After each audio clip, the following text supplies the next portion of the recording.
That's right. The BBWAA Awards, the moment of truth is here. Alongside the All-Star Sean Casey, the Emmy Award winner Tom Verducci of Fox Sports and Sports Illustrated, I'm Adnan Burke. It is great to have you with us. We're all here for varying reasons. You play the game at the highest level, you've written about the game at the highest level, and we've all loved the game at the highest level. But no matter what, Tom, as we all stand here, we've pontificated and debated and cajoled about this. This is historic. We're going to see history, both the National League and the American League, for the MVP. The envelope, please. It's one of my favorite nights on the baseball calendar, because you're right. We are guaranteed to see history made tonight. Celebrating greatness. These are the greatest guys in the game of baseball, the game that we love. It's going to be incredible. It's awesome. Let's get after it. National League first off, Shohei Ohtani looking to join Barry Bonds as the only players in baseball history to win at least 4 MVP awards. He became just the 5th player in baseball history to hit 50-plus homers and scored 145-plus runs, and first since Sammy Sosa in 2001. It's always showtime with Shohei. Kyle Schwarber led the National League in home runs and RBIs. His 56 long balls are the most in a single season by a primary designated hitter. He looks to be the first Philly to win an MVP since his teammate Bryce Harper back in 2021. Juan Soto set a career high with 43 homers and became just the 5th Met ever to record a 30-30 season. His 43 long balls are the most in a season by any player to lead the league in stolen bases. Soto goes from the Yankees to the Mets and still was able to bash at an awfully impressive rate. And so we are pleased to be joined by the 3 finalists right now: Shohei Ohtani, Kyle Schwarber, and live from the Chelsea Theater, where the MLB Awards are taking place later tonight, Juan Soto. Juan, I'll start with you. Looking sharp, dressed for success. It's amazing the season that you put together. The fact that you're on the verge of a 40-40 season, I don't know who saw that coming. Was that a goal that you had in mind for this year? I mean, when we started the season, our goal was win as many games as we can, and putting myself together to have a great season. It helped my team the most. And whenever we started smelling it, we got to 20, then we got to 30. We saw we have a pretty good chance, and we try. We try our best. Definitely we fell off short for the 40, but it was a great, incredible season for me. Hey, Shohei, it's Tom Verducci. Congratulations again on being an MVP award finalist. It was fun to watch you be a two-way player again. I want to know about the challenge that you faced to rehab during the season while you're DHing to get yourself ready to pitch. You came back with a full windup. What was the biggest challenge to get yourself ready to pitch again?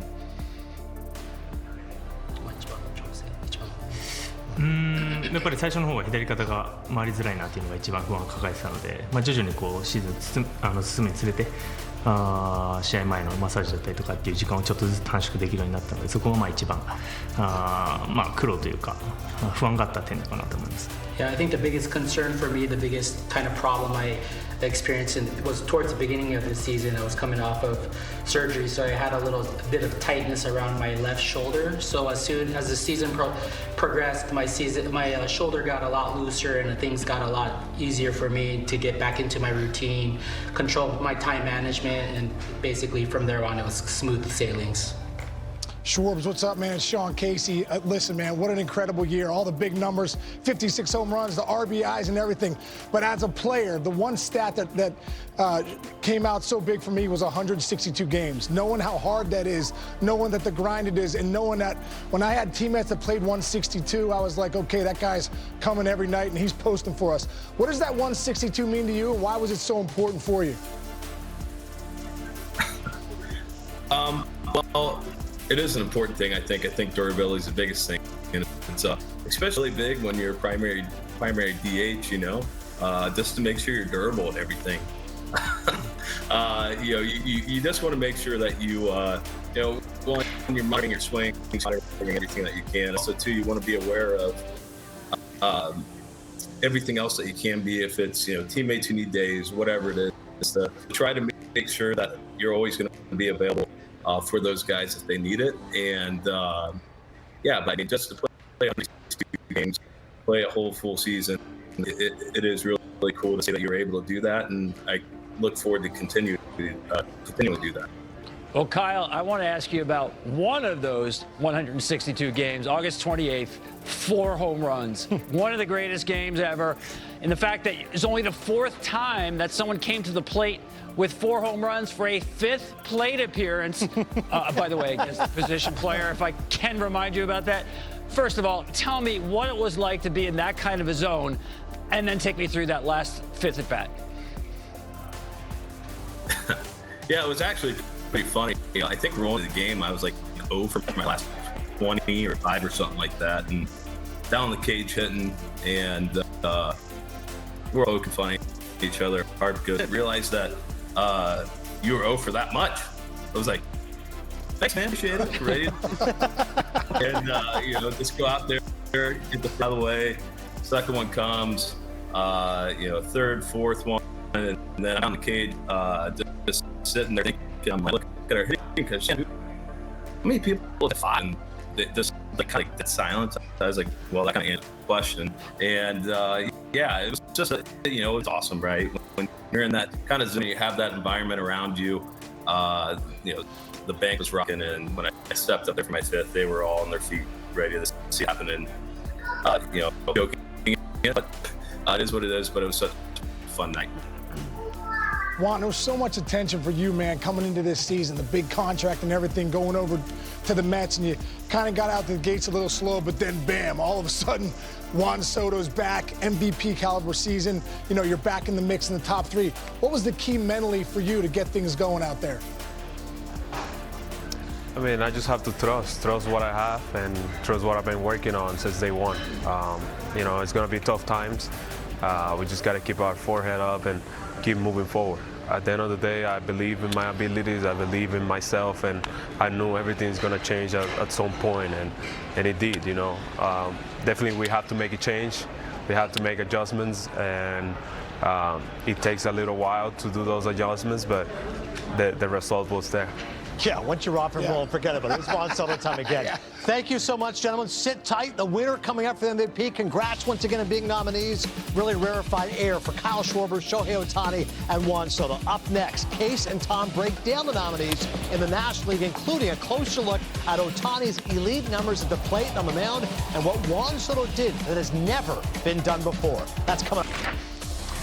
That's right. The MVP finalists in the National League looking like this. Ohtani would be the 5th player in the 4 major North American sports leagues to win 4+ MVP awards in a 5-season span, joining Barry Bonds, LeBron James, Wayne Gretzky, and Bill Russell. Kyle Schwarber led the MLB in 8 home runs and RBIs, 56 long balls being a single-season record for a DH, and for the 2nd straight year, Juan Soto is a finalist for an MVP. His 43 home runs, the most ever by a player to lead the league in stolen bases. My prep for the show was listening to John Haven and Joel Sherman's podcast, The Show, in which my friend Tom Verducci said right now he believes Shohei Ohtani to be the greatest player who's ever played the game of baseball. Like, wow. And in the midst of discussing Ohtani, you've seen something that, this is rarefied air here, Tom, about to be a 4-team MVP if he can win it. What is it about Ohtani that stands out? Can I take it back to junior high school? Remember Venn diagrams? Yes. He's the ultimate Venn diagram because very few hitters can hit like Ohtani, very few pitchers can pitch like him. In between, that intersection is just one. Here's what I'm talking about. Let's count up the most number of balls hit this year, hit 100 miles an hour or more. This includes the postseason. Shohei Ohtani more than anybody else in baseball. I mean, he is consistently hitting the ball hard. But you got to understand, too, he's not just a slugger. He hits for average as well. Total bases always there. But on the mound, let's count up the number of 100-mile-an-hour pitches by any starting pitcher who made at least 15 starts. Only 2 other starters threw more pitches 100 miles an hour plus. And remember, Shohei only had 14 starts during the regular season. Made it back in June. Now let's talk about highest average exit velocity. All of baseball, only Aaron Judge, higher average exit velocity, 95.1. This guy torches baseballs. But once again, if we talk about that same player who hits the ball as hard as just about anybody, put him on the mound, and now he throws the ball about as hard as anybody. The highest average 4-seam velocity in the big leagues, including the postseason, 98.4. Only Hunter Green throws the ball harder than Shohei Ohtani. I mean, sometimes we just got to sit back in awe, guys, at what Shohei Ohtani is doing. It's not just that he's doing this as a two-way player. he's doing it at the 1% level. Don't ever get used to this. Yeah. Everything. Truly have never seen anything like it. Right. We thought there'd be like other people, copycats. No, there's only one Shohei Ohtani. Right. And meantime, if I said you case power and speed, back in the day you go Eric Davis. Now you say Juan Soto. That's power and speed. Yeah. We didn't know he had the speed that he had this season. It's incredible. And listen, for him to switch and pay and get the kind of money he got to go to the New York Mets, it's tough to stay in that industry and try to figure out how to do it year in and year out. But this guy does it, man. He has one of the shortest swings in the ball, A to B, and man, can he backspin a ball to left center. That's what impresses me the most. You can't pitch this guy, lefty, righty. He can hit it all over the place, drives and runs, 43 home runs, bullets down the line, in the gap, line-to-line guy. As a hitter to watch this guy, it's so impressive. But guess what, guys? We had no idea he had this in him, right? The most stolen bases Juan Soto had in his career was 12 up to this season, 2025, and he decided to, you know what, steal 38 bases, almost get to 40-40. It was an impressive showing of another tool we didn't know that this guy had. But look at this right here. Most home runs by a player to lead the league in stolen bases in a single season in the history of the game. 43 home runs, 38 bags. So impressive what Juan Soto did, going there with that contract above him and saying, you know what, guys, it doesn't matter. I am as good as you think. Yeah, true. With great power comes great responsibility. Soto was able to handle that with aplomb. Easy. And meantime, Schwarber, he almost eclipses Ryan Howard's franchise record of 58 home runs. And Tom, normally you say left on left. That's an issue. Not for Kyle Schwarber. No, he's worked so hard over the years to make himself not just good against left-handed pitching, but great against left-handed pitching. Check this out. Slugging against lefties, career high. You see how it's gone up over the years. This is a guy who works at his craft, and he has really solved this issue, which is kind of a negative for him early in his career. You look at the home runs that he hit off left-handed pitching, and man, he put up the numbers. Career high, 7 against left-handed breaking balls. In case you know this is a lefty, that breaking ball is not just about the break left on left. It's about the slower speed where they want to get you out in front of those breaking pitches. What I noticed the change that Kyle Schwarber made, his bat is in the zone longer to get through these breaking pitches. So even if he's out in front a little bit, that bat is in the zone longer to stay through these left-handed breaking balls. There is no weakness anymore in his game offensively. I want to go back and look at where he was a couple of years ago to see some subtle changes. How do you get better against left-on-left spin? Let me show you. First of all, he's moved closer to the plate. About 5.5 inches closer to the plate. That brings the breaking ball closer to his body. Watch the load here. That back elbow is not going up. The hands are a little bit lower in the set. And the path into the zone is a little bit lower, more direct to the baseball. And watch his head on connection here. Wow, the extension through the baseball. He's catching the ball a little bit deeper now, which is letting it travel a little bit. Kyle Schwarber now has no weakness. Yeah, we thought of him as a great slugger, but this is a guy who's a pure hitter now. It doesn't matter if there's a righty or a lefty. A lot of hard work went into that. In case you know what it's like as a lefty, like keep that front shoulder and keep it in, keep it in. He's hitting with power. You know what? As a lefty on left too, he was platooning a little bit a few years back, and you know, good for him for putting the work in and now becoming the best left on left in the history. So impressive. And how hard and far does he hit the ball? It's incredible. 23 home runs against left-handed pitchers, a record for left-handed batter. Good stuff out of Tom and Sean. When we come back, we're just moments away from finding who will be named the most valuable player in the National League, and we have a very special guest to help us make that announcement. The results are coming up next.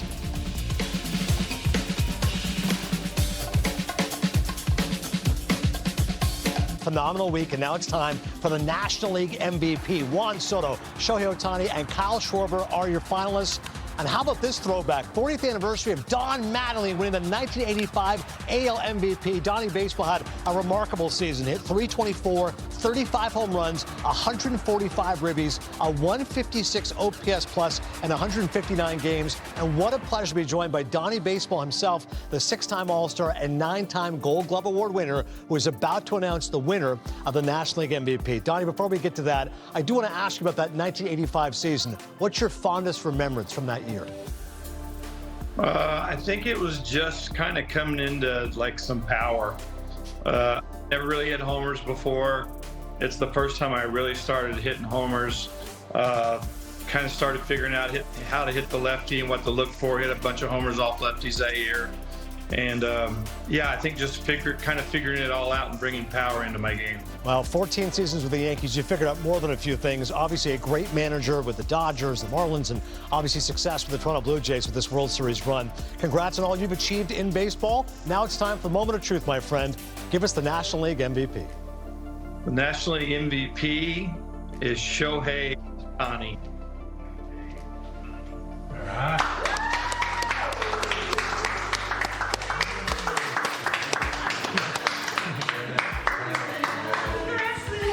Congrats to Shohei Ohtani, the 2025 NL MVP. He is now a 4-time most valuable player, doing so in a 5-year span. Only one player has more MVP awards than Shohei Ohtani. That would be Barry Bonds with 7. Here are the results. That's right, it is unanimous. A true slam dunk for Ohtani. All 30 first-place votes. The runner-up is Schwarber with 23 second-place votes. Juan Soto is third. Perdomo, phenomenal year for the D-backs. He finishes fourth, and Trey Turner is 5th overall. Let's bring in Shohei Ohtani and his interpreter, Matt Hidaka. Shohei, congratulations, a 4th MVP. This is something only Barry Bonds has done. What does this accomplishment mean to you? Thank you. そうですね、すごく非常に光栄ですし、はい、まあ、さっきね、映ってるソト選手、シャーバー選手ももちろん素晴らしいシーズンだったので、はい、そういうね、素晴らしい選手と競い合えたことがまず良かったなと思ってます。Yeah, it's truly an honor. But before I say that, I wanted to just give a big shout out to Juan Soto and Schwarber. They had amazing seasons as well. It was just great. You know, they've obviously helped me bring the best out of me in competition. Shohei, congratulations. I mean, what a year. You became a dad this year. You returned to pitching. You won the World Series. In your mind, what makes this year, 2025, so special for you? そうですね、まあ、ワールドシリーズで勝ったのがまず一番自分の中で達成というか素晴らしい出来事だったなと思いますし、まあ、その最後の締めくくりとして自分自身のシーズンの MVP を取れたっていうのは非常に大きなことなので全ての人に感謝したいなと思ってます。Yeah, the biggest thing is obviously being able to win the World Series. That's first and foremost. You know, it's icing on the cake just to be able to get an individual award, you know, being crowned MVP. But I just really want to appreciate the support from all my teammates, everybody around me, my supporting staff. Shohei, congratulations, man. Absolutely incredible what you're doing with the game, stuff that we've never seen before, and it's been a lot of fun to see. I want to know, as a hitter and a pitcher, because being a hitter obviously is one of the toughest things to do. I can't imagine being a hitter and a starting pitcher. For you, which routine is tougher for you, being as a pitcher or as a hitter?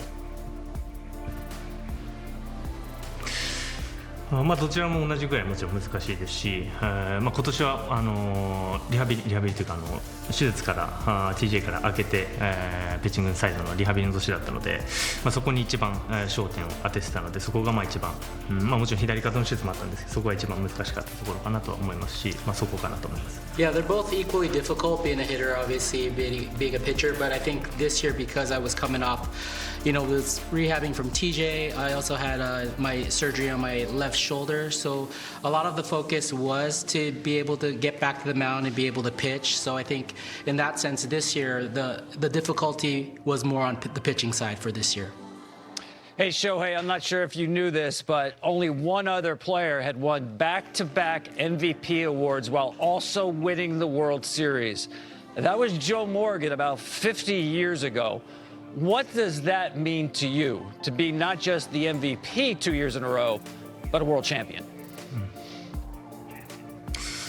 まあそれはもうチームメイトのサポートもそうですし、コーチもそうですし、まあ、何よりねファンの人たちがまあ僕がもし引退して先に、振り返った時に素晴らしい年だったよなって、思う、まあ、一つの年になるんじゃないかなと思うので、まあ、ドジャースのファンの人たちチームメイト全ての人たちにとって素晴らしい1年だったなと思ってます。Yeah, I mean, again, it was a great year. Like I said, I'm very grateful to my teammates, the coaching staff, but not only them, the fans. You know, the fans were the ones who really rooted us on, supported us. I think after I, you know, retire and I do look back at these special years, I can definitely say the fans played a big part in the support. All right, Shohei, thank you so much. Are you going to get extra treats at Decoy or what? Yeah. He was barking. That is a well-behaved dog. Great stuff, Shohei Ohtani. Congratulations, a remarkable season. The four-time MVP. Our friends at New Balance celebrate four-time MVP, the unicorn, Shohei Ohtani. 大谷翔平、その名前は今やアメリカのスポーツ文化そのものを揺さぶり、そして世界に日本人の可能性とは何かを示し続ける時代の象徴となりました。彼が今シーズン堂々と MVP に選ばれるのは誰にとっても驚きではありません。むしろこれは当然の結果です。しかしその当然がどれだけ途方もない努力と常識を破壊する才能の上に積み上げられているのか、それを理解した瞬間、人々は誰もが声を失い、ただ一つの言葉しか出てこなくなるのです。大谷翔平は完璧だ。投げては豪運で、打っては怪物。今季打者として打率282、ホームラン55本、打点102、盗塁20、さらに出塁率392、長打率622、OPS1.01。この打撃成績だけでも高音を立てるほどですが、それだけでは終わりません。彼は今季チーム史上最多となる100勝16点を記録。さらに380塁打、89二塁打以上をマークし、リーグを牽引しました。この世界でただ一人100マイルを超える速球を投げながらホームラン王を争うメジャーリーグの歴史100年以上の中でも誰もたどり着いたことのない領域、人間が不可能だと思っていた場所に彼は静かに、そして圧倒的に到達した。アメリカのファンは言います。Shohei is not real。つまり彼は人間じゃないと。でも私たちは知っています。彼こそが日本が生んだ最高のアスリートであり、日本人という存在そのものの誇りの化身なのだと。どれだけ注目されても決して恐らない。どれだけ成功しても態度は優しく誠実で礼儀正しい。ベンチでは誰よりも声を出し、誰よりも仲間を大切にする。努力する背中は必ず子供たちに夢を与え、そして世界中の人々に希望を届ける。アメリカで日本人がここまで尊敬される時代が来るなんて誰が想像しただろう。そう言われるほど彼は文化も歴史も飛び越えた。大谷翔平は単なるスーパースターではありません。彼は日本という国の価値そのものを押し上げた存在です。野球、文化、そして国境さえ越えて日本人はここまでやれる。日本人は世界のトップに立てる。その真実をたった一人で証明してしまった。だからこそ今日の MVP はただのタイトルではありません。これは彼の努力の証であり、ファンの夢であり、そして日本人全員の誇りです。そして私たちは知っています。この物語はまだ始まりに過ぎない。大谷翔平はこれからも常識を壊し続け、未来の野球を、未来のスポーツを、そして世界の価値観を変えていきます。翔平大谷、1000年に一度の才能、そして日本が世界に誇る永遠の英雄です。